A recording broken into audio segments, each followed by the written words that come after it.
وہ بڑی خوبصورت مثال ہمارے استاد صاحب ہمیں سنایا کرتے تھے. کہتے تھے کہ غریب آدمی تھا, امیر دوست کی شادی میں چلا گیا, اور چلا اس طرح گیا کہ وہ نا ورکشاپ پہ کام کرتا تھا, تو وہیں سے فارغ ہوا تو اسی طرح کپڑے اس کے میلے کچیلے تھے, اس پہ گرد لگی ہوئی تھی. اب گھر جاتا تو دیر ہو جانی تھی, تو وہ بھاگ کے شادی میں چلا گیا. تو جو باہر کھڑا تھا نا آدمی, اسے اندر ہی نہیں داخل ہونے دیا.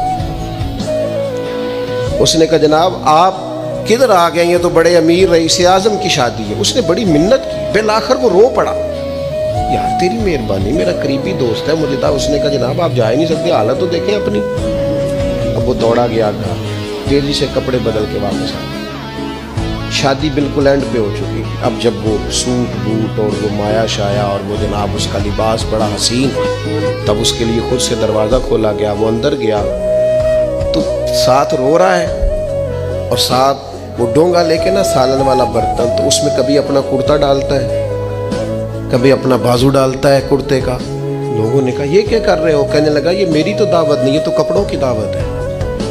اگر میری دعوت ہوتی تو میں تو پہلے بھی آیا تھا, اسی شکل و صورت کے ساتھ آیا, لیکن مجھے اندر گھسنے نہیں دیا. میری غربت نے کیا مجھ کو زمانے میں بدنام, تیری دولت نے تیرے عیب چھپا رکھے. تو یہ تو ان کپڑوں کی دعوت ہے, میرے کپڑے بہترین پہنے ہیں تو مجھے گھسنے دیا ہے, لہذا کپڑے ہی روٹی کھائیں گے. میں روٹی اذیت دی جاتی ہے, تکلیف دی جاتی ہے, آزمائش میں مبتلا کیا جاتا ہے.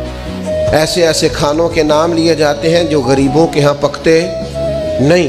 انہیں کہا جاتا ہے فلاں پکانا آتا ہے, تو میں کئی دفعہ کہہ چکا ہوں, پھر کہتا ہوں, جب پیسے آتے ہیں تو عقل بھی آئی جاتی ہے. جب انسان کے گھر گاڑیاں آ جائیں تو چلانے کا طریقہ بھی آ ہی جاتا ہے. جب اس کے پاس مہنگا موبائل آ جائے تو اسے چلانے کا سلیقہ بھی آ ہی جاتا ہے. جدے گھر دانے ہو دے کملے بھی سیانے.